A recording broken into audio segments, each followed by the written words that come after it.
Hello students, welcome to Time Classes. This session is part 2 of Geometry 1.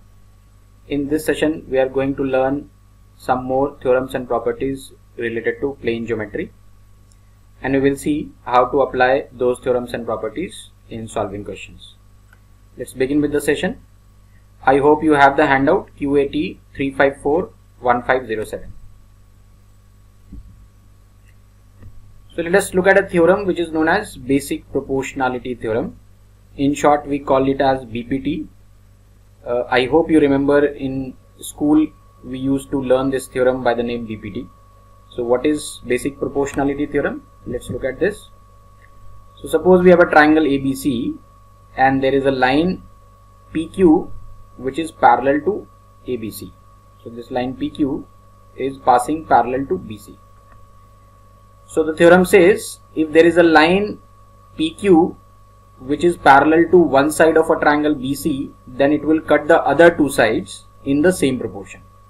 It means if PQ is parallel to BC, then PQ will cut AB and AC in the same proportion, which means AP by PB will be same as AQ by QC. So the ratio between the length of AP and PB will be same as the ratio between the length of AQ and QC. This is basic proportionality theorem, or BPT in short. The converse of BPT is also true. So what we say conversely is this: suppose there is a line PQ which is passing in such a way that it cuts AB and AC in the same proportion. Suppose this line PQ cuts the side AB and AC in the same proportion, and that proportion is, let's say, m:n. So let's say that proportion is m:n, where AP is equal to m parts and PB is equal to n parts. Okay. So let's say ratio P, the line segment PQ cuts AB and AC in the ratio m:n. So since this line PQ is cutting two sides of the triangle in the same proportion, this implies that it must be parallel to the third side. Okay. So the converse says if a line is passing in such a way that it cuts two sides of the triangle in the same ratio, then it must be parallel to the third side. Okay. So this is the converse of BPT. So what is BPT? BPT says if a line is passing parallel to one side, it will cut the other two sides in the same proportion. And the converse says that if a line PQ cuts two sides in the same ratio, then it must be parallel to the third side. Also, in this case, you can calculate the length of PQ if you know the length of BC. And the length of PQ will be equal to m divided by m plus n into the length of BC. M divided by m plus n into the length of BC. Okay.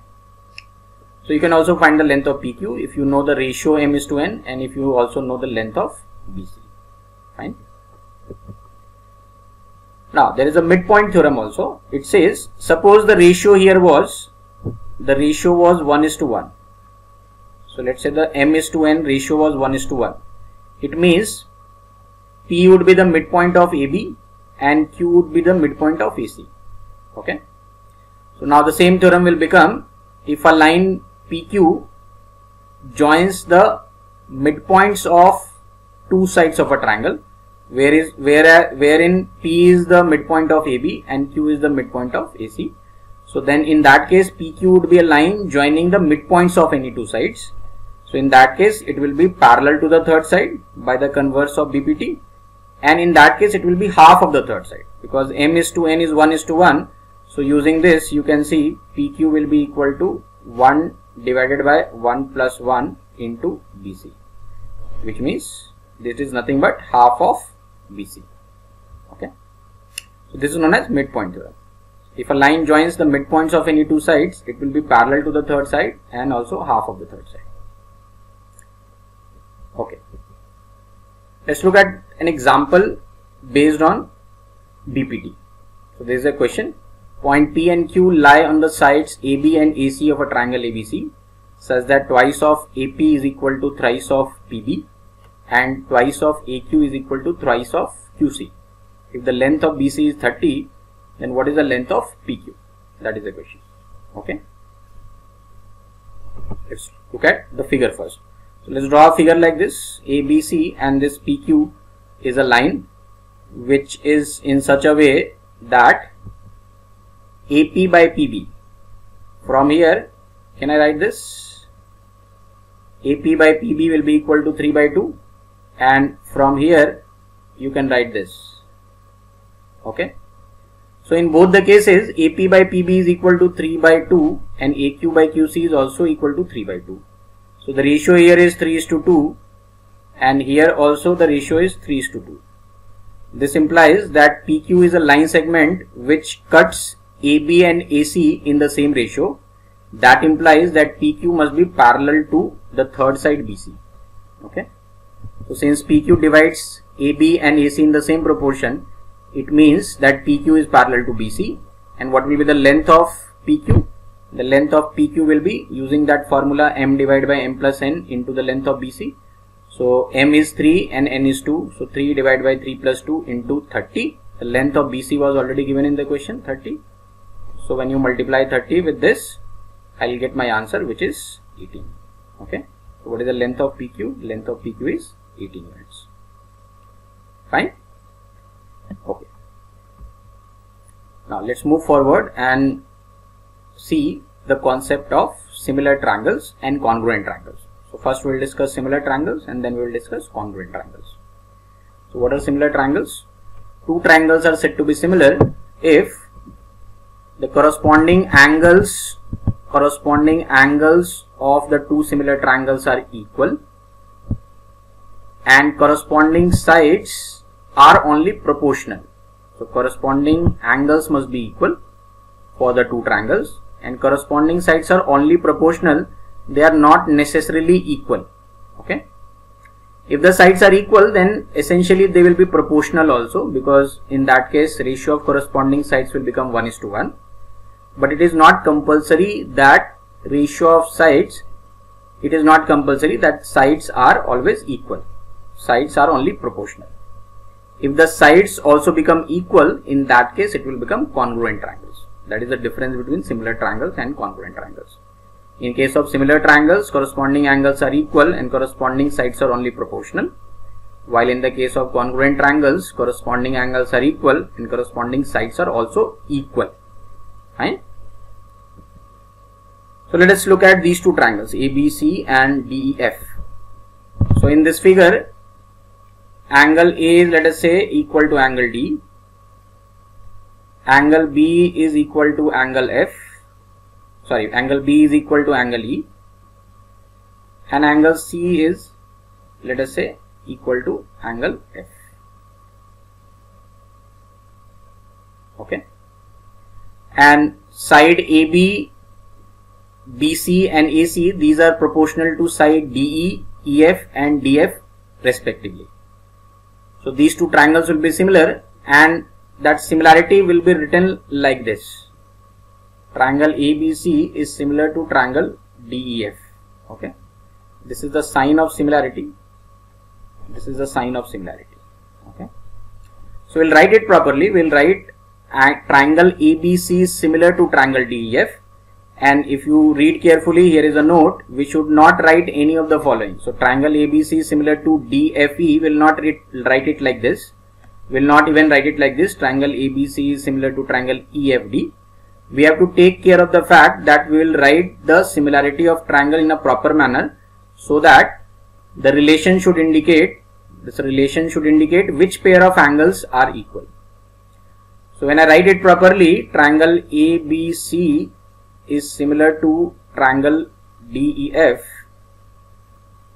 So here I can clearly see angle A will be equal to angle D, angle B will be equal to angle E, and angle C will be equal to angle F. And once I know this, I can also write the ratio of sides from here itself without looking at the figures. Ratio of AB and DE will be same as ratio of BC and EF, which will be same as the ratio of side AC and DF. Okay, that is what is written here. Fine. Once you write this similarity correctly, then we can clearly see the ratio of sides will be AB by DE will be equal to BC by EF will be equal to AC by DF. Angle A will be equal to angle D, angle A will be equal to angle D, angle B will be equal to angle E, angle C will be equal to angle F. Okay. So we'll write that similarity of triangles properly. So we'll look at the corresponding parts, corresponding angles and corresponding sides and write it properly. Fine. Now there are some criteria to see or to check in what cases the triangles will be similar. Okay. So first criteria is this: two triangles are similar if three angles of one triangle are respectively equal to three angles of the second triangle. This criteria is known as AA. Okay. In some books you will also find AAA, but AA is enough, because if two angles of one triangle are equal to corresponding two angles of the other triangle, then the third angle will be automatically equal. Okay. So we do not have to check for all the three pairs of angles. Any two pairs of angles will be sufficient, because third pair will automatically be equal. So if two angles of one triangle, they are equal to two corresponding angles of the other triangle, then the triangles will be similar. So by only the equality of two pairs of angles, we can conclude that the triangles are similar. This criteria is known as AA condition or AA axiom, we say. Second criteria is two sides of one triangle are proportional to two sides of the other triangle and the included angles are equal. This criteria is known as SAS. Here A is written purposely in the middle because it should be two sides must be proportional, means two corresponding sides must be proportional, and the angle between those two corresponding sides, that must be equal. If some other angle is equal, then we can't say that the triangles are similar. So if two corresponding sides are proportional and the included angle is equal, then by that criteria we can say that the triangles are similar. Okay. And the third criteria is if three sides of one triangle are proportional to three sides of another triangle. So this tells you the proportionality of sides. So this is known as SSS. Okay, SSS criteria. So if three sides of one triangle are proportional to corresponding three sides of the other triangle, then the triangles are similar. Fine. I hope the condition for similarity is clear to you. Now let us see, if we have two similar triangles, then what will be the ratio of their perimeters.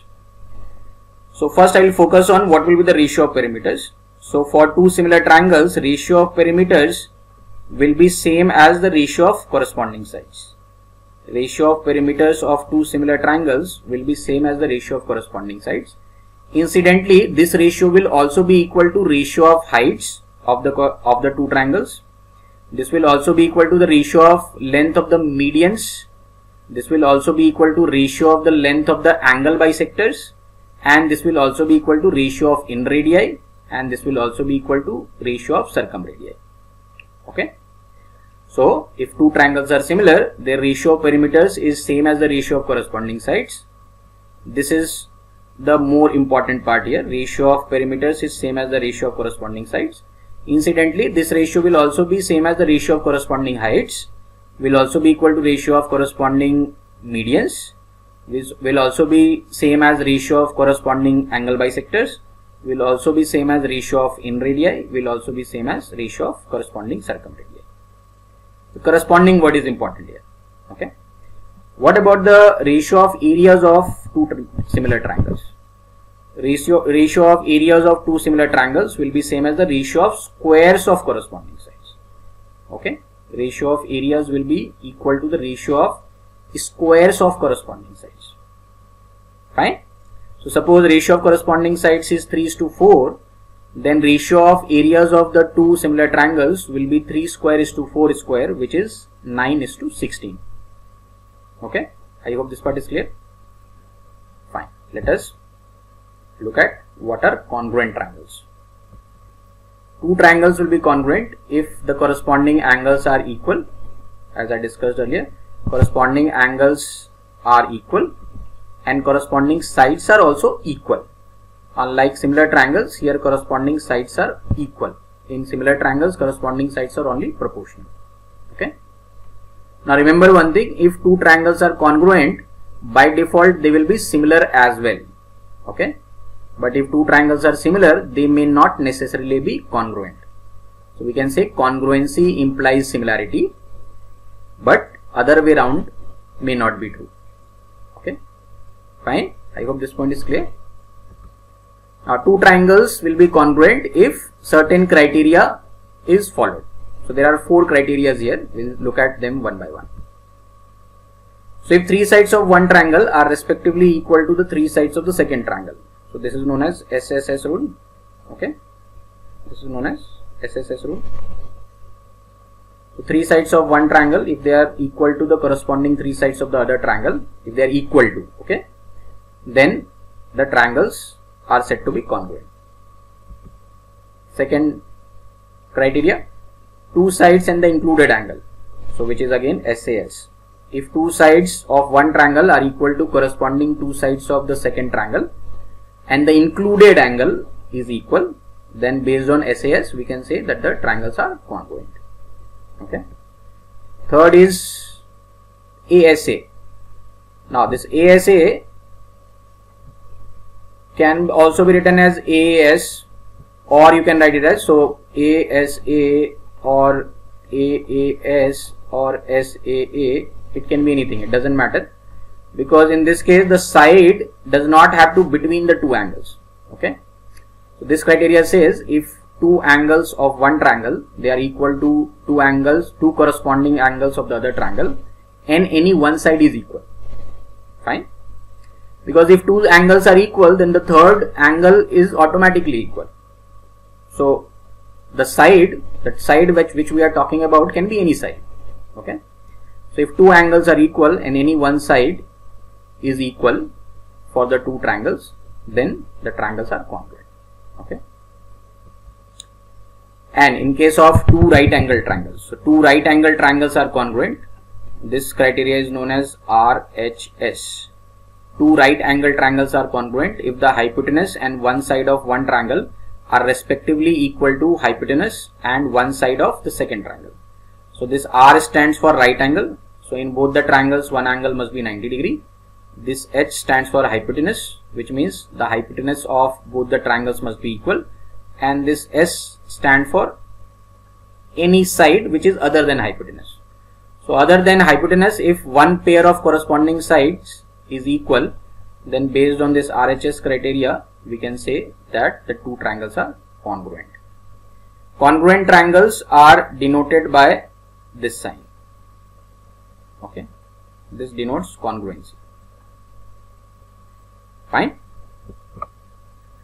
Now for areas and perimeters of congruent triangles, in case of congruent triangles, the area of both the triangles will be equal and the perimeter of both the triangles, that will also be equal. In case of congruent triangles, areas and perimeters are the same. Alright, let us look at a couple of questions based on similar and congruent triangles. So let's look at this question, question number 39 on your sheet. This is a question on similar triangles. It says in the figure below, QR is equal to 9. So let us denote QR. QR is 9. QS is 6. QS is 6. And RS is 12. So RS is 12. And angle P is equal to, angle P means this angle is equal to SRQ. SRQ. So these 2 angles are equal. Okay. That is given in the question. And some length of some of the sides are already given. Find the ratio of the perimeter of triangle RQS and triangle PQR. PQR is a bigger triangle and RQS is this triangle. This triangle is RQS and PQR is a bigger triangle. So if we look carefully, triangle PQR and RQS will be similar. How they are similar? If you look at the bigger triangle PQR and the smaller triangle QRS, you will see that this angle is equal to this angle Fine. And in the bigger triangle PQR and the smaller triangle QSR, this angle is common. So since this angle is common, this angle is also equal. So in the bigger triangle PQR and the smaller triangle RQS, two pair of corresponding angles are equal, and therefore we can say these two triangles are similar. Okay. So triangle PQR is similar to RSQ. Now let us see whether we have written it correctly. Triangle PQR you can write any which way, and while writing the second triangle we have to take care of the corresponding parts. So in the bigger triangle, angle P is equal to angle R in the smaller triangle. So first you have written P, so in the second triangle first you should write R. Okay. Angle Q in the bigger triangle is equal to angle Q in the smaller triangle as well. So in place of Q we should have Q here, and the third vertex in the smaller triangle is nothing but S. So triangle PQR is similar to triangle RQS, so which is written correctly.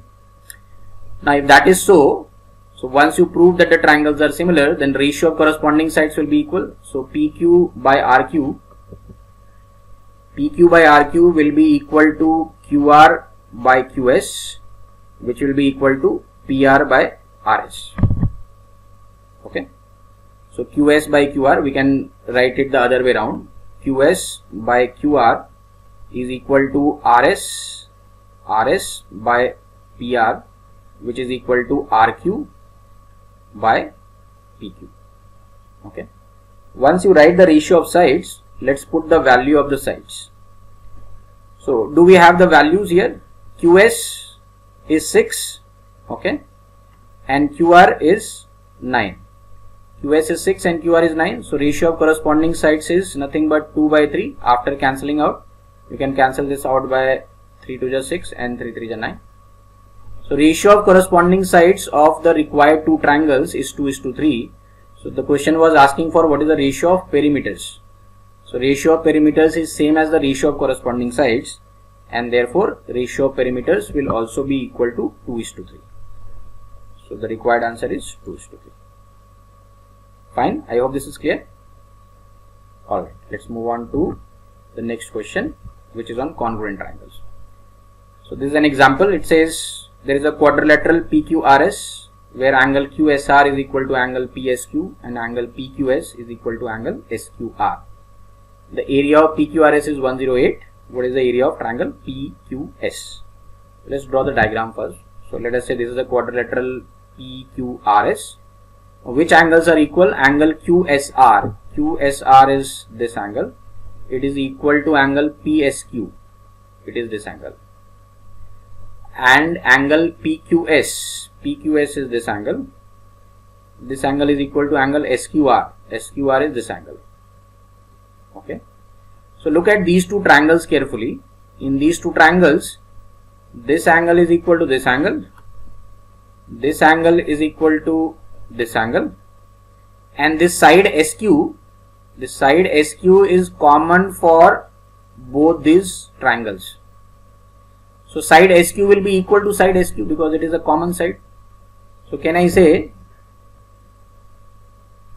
because of this, using ASA axiom, so two pair of corresponding angles are equal and one side is common, so which means the side one side is equal. So using ASA axiom, we can say that the given triangles are congruent, and since these triangles are congruent, they will have equal areas. And if area of the entire quadrilateral is 108, then the area of these two triangles must be equal, and the area of each triangle must be half of 108.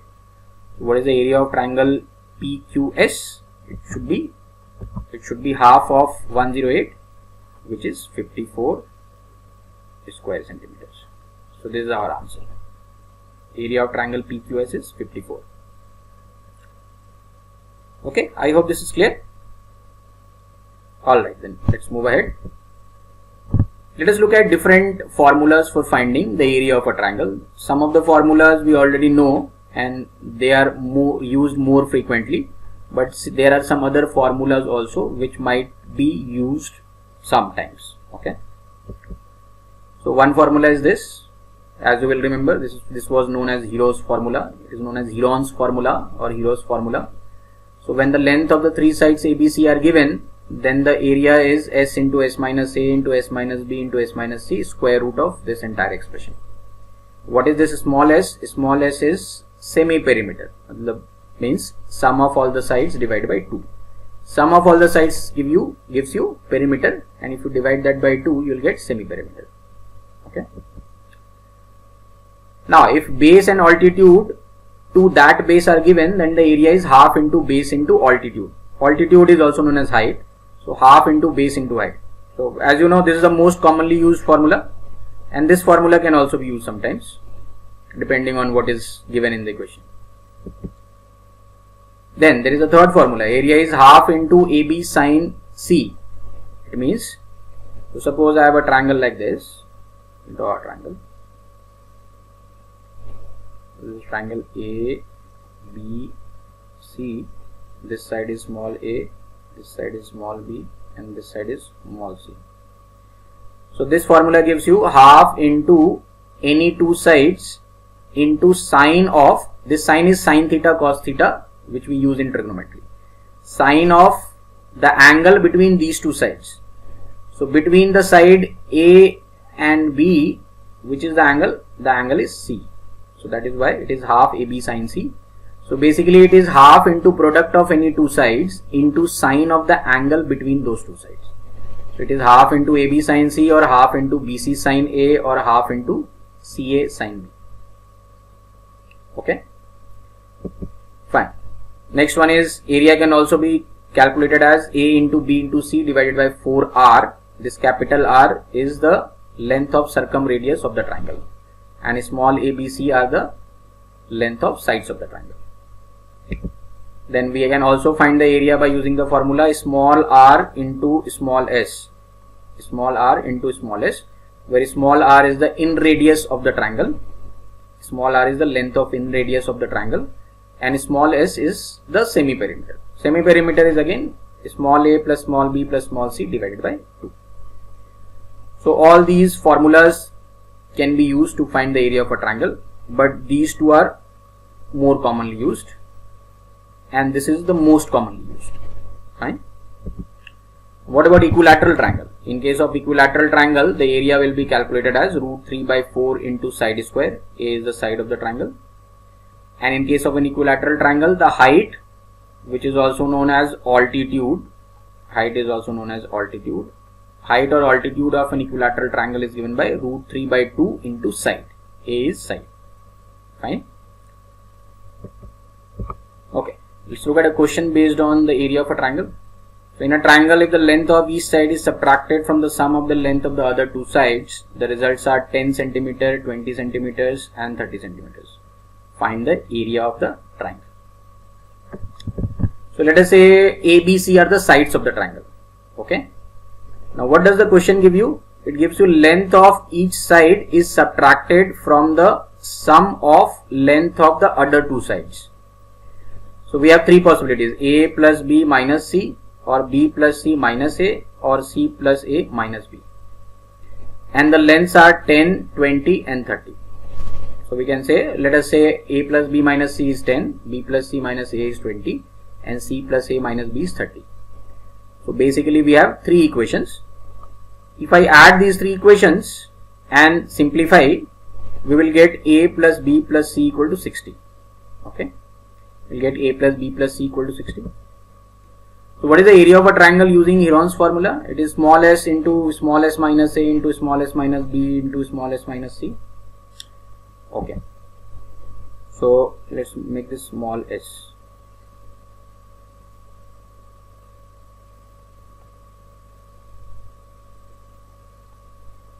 Fine.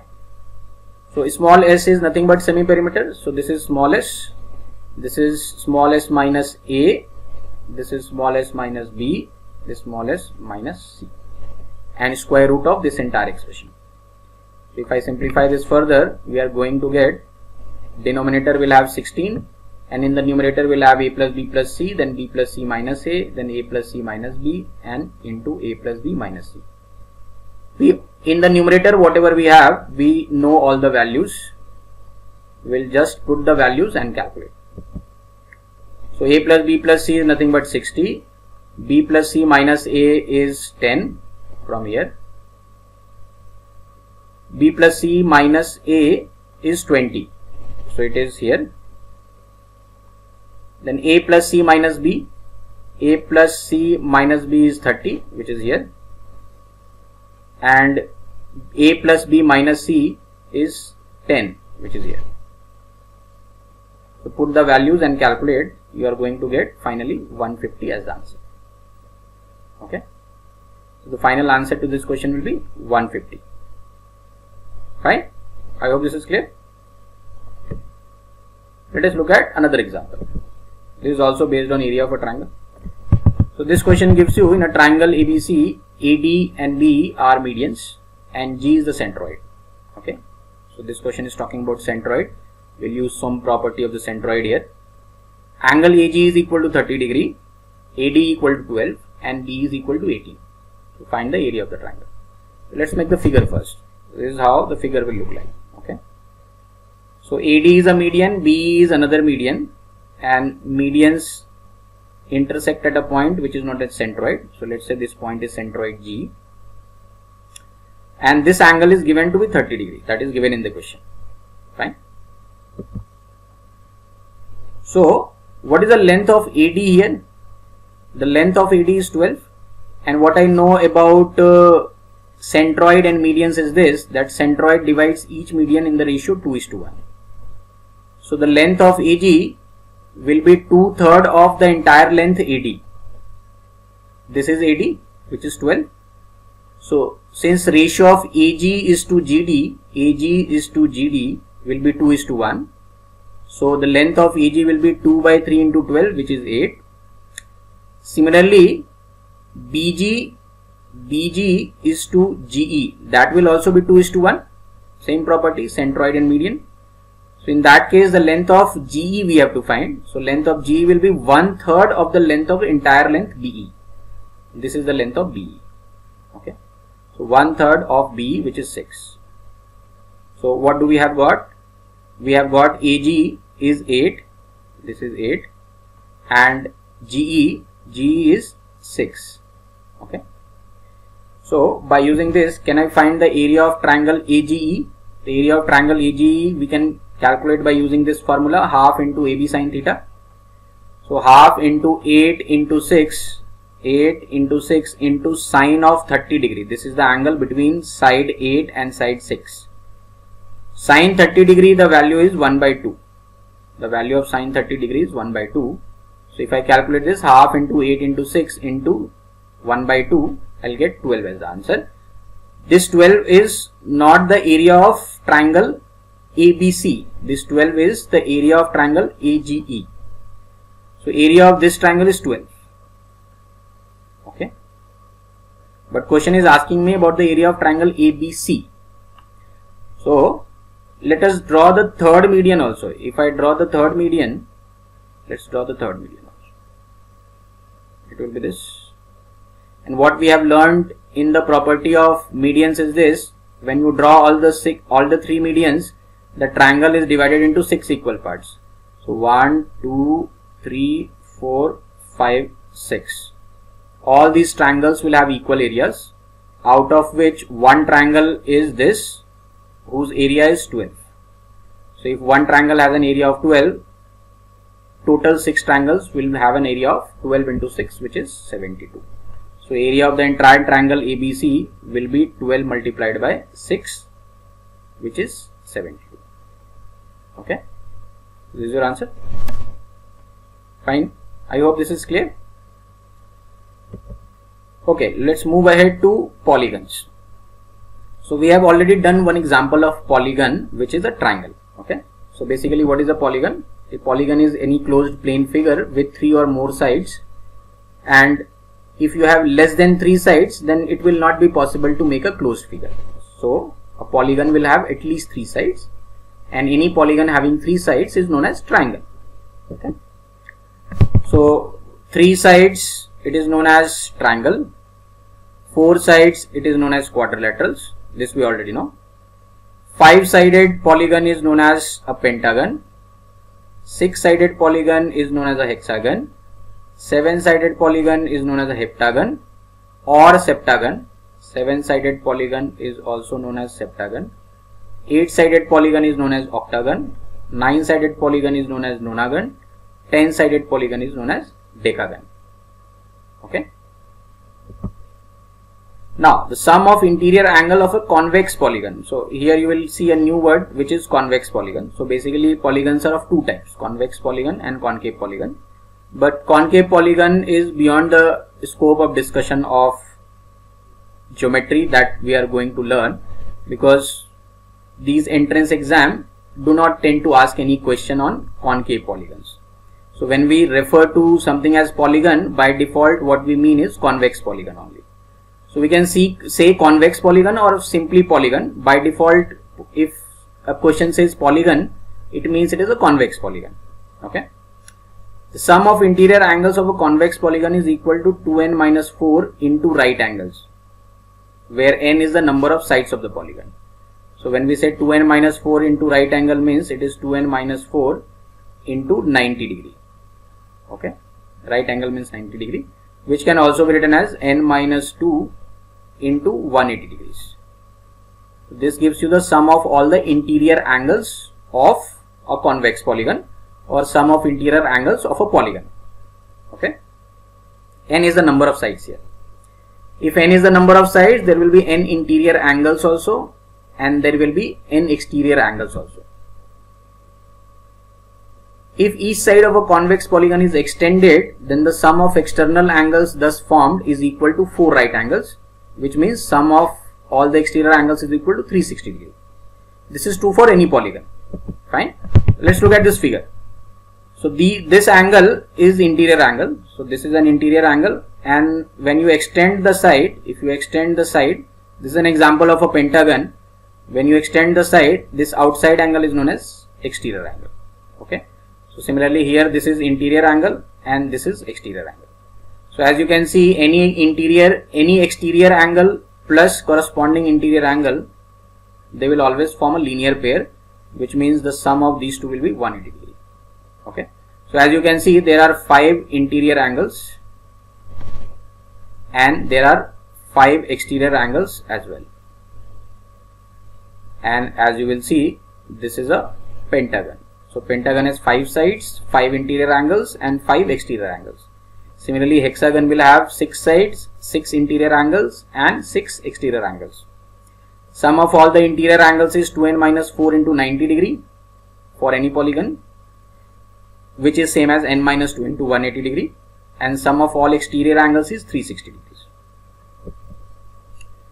Now, let's look at what is a regular polygon. So, whenever you have the word regular polygon, it means it is a polygon in which all sides are equal and all angles are also equal. So, all sides as well as all angles must be equal. Then only we will say it is a regular polygon. If only sides are equal and angles are not equal, then it is not a regular polygon. Similarly, if only angles are equal and the sides are not equal, it is not a regular polygon. For example, equilateral triangle is a regular polygon because all sides are equal and all angles are also equal. Square is a regular polygon, but rectangle is not a regular polygon because rectangle has all the angles as 90 degree, which means all the angles are equal, but all the sides are not equal. So, rectangle is not a regular polygon. So, keep this in mind. Regular polygon is a polygon in which all sides are equal and all angles are also equal. Fine. So, if it is a regular polygon of n sides, each of the interior angles will be equal, and similarly each of the exterior angles will also be equal.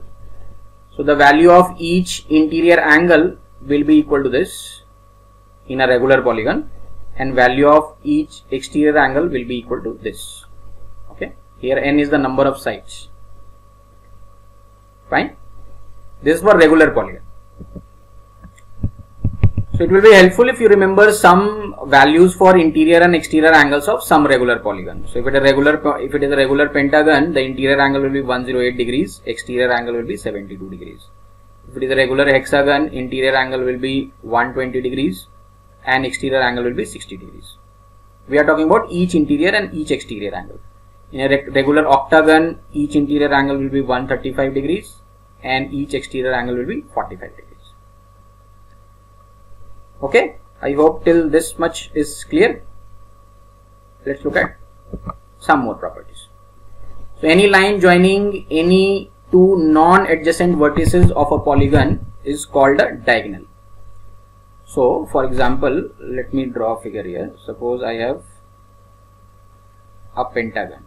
I am taking an example of a pentagon. So diagonal means a line joining this vertex to a non-adjacent vertex.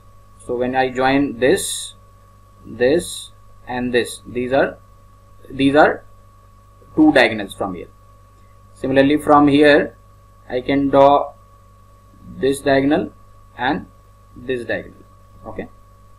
So these are examples of a diagonal. So we can calculate how many diagonals are there in a polygon depending on how many sides are there in the polygon. Okay. So number of diagonals in a n-sided polygon will be n into n minus 3 divided by 2. Fine. This is for any polygon. This is not specifically for regular polygon. This is for any polygon. And when we say any polygon, we are talking about convex polygons. The center of a regular polygon with n sides is joined with each of the vertices. So I'll give you two figures to understand this. So this is the example. If you look at this is a regular pentagon and this is a regular hexagon. Okay. This is the center of the regular pentagon and this is the center of regular hexagon. So all the angle bisectors will converge at a point which is known as center of the polygon in any regular polygon. Okay. From that center of the polygon, you can draw an in circle which will touch all the sides of the polygon. You can also draw a circumcircle which will touch all the vertices of the polygon. So it is possible to draw an in circle and a circumcircle in any regular polygon. Okay. So this is small r, it is the radius of in circle. This is capital R, which is the radius of circumcircle. Similarly here, this will be the radius of in circle and this will be the radius of circumcircle. Okay. Now look at this. This triangle will be an isosceles triangle, but in this case, this triangle will be an equilateral triangle. Okay. In this case, this will be an equilateral triangle. So in regular hexagon, this triangle will be equilateral and there will be six such equilateral triangles. While in any other regular polygon, each of these triangles which are found will be isosceles triangles. So in a regular pentagon, we will get 5 such isosceles triangles. Okay. In a regular heptagon, we will get 7 such isosceles triangles. In a regular octagon, we will get 8 such isosceles triangles.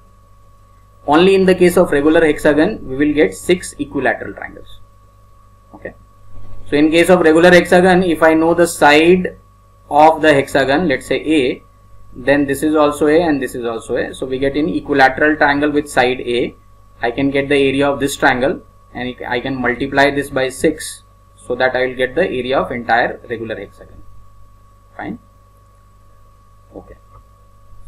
So for area of a regular polygon, this is generalized formula for any regular polygon.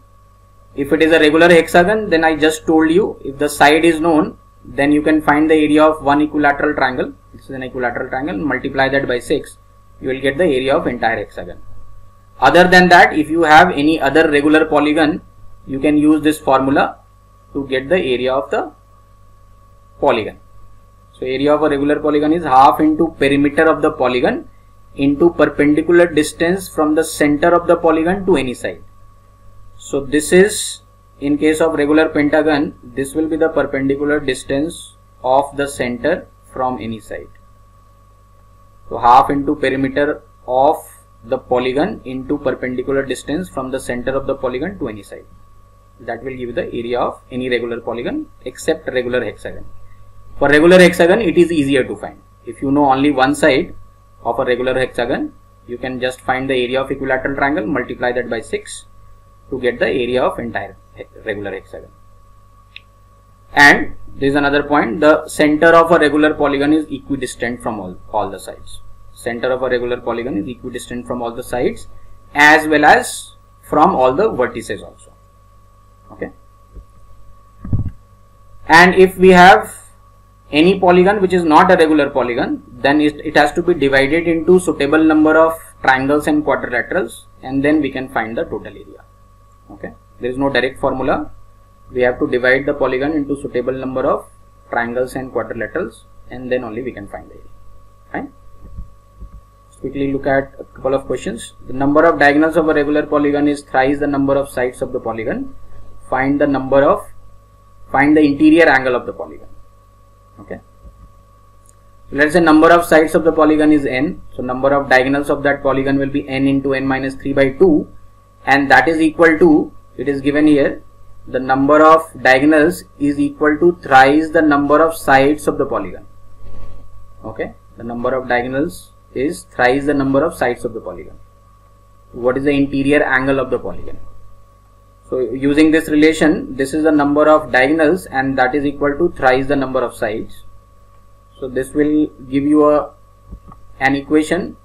We can solve this and get the value of n. N will be 9. So it is a nonagon. Okay, it is a nonagon. So if it is a nonagon, which means 9 side, so what is the interior angle of the polygon? We can use that formula, n minus 2 into 180 degree divided by n. Why divided by n? Because it is a regular polygon. So in case of regular polygon, each interior angle can be calculated like this: 180 into n minus 2 divided by n. Here n is the number of sides. So in this case, number of sides is 9.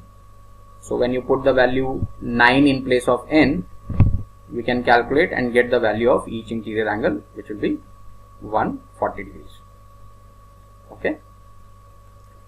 So I hope the concept of geometry and plane figures that we have discussed till now is clear to you. So only thing is, you will try to keep in memory all these properties and theorems that we have discussed today. We will also have one more session on geometry where we will deal with other plane figures like quadrilaterals and circles. Okay.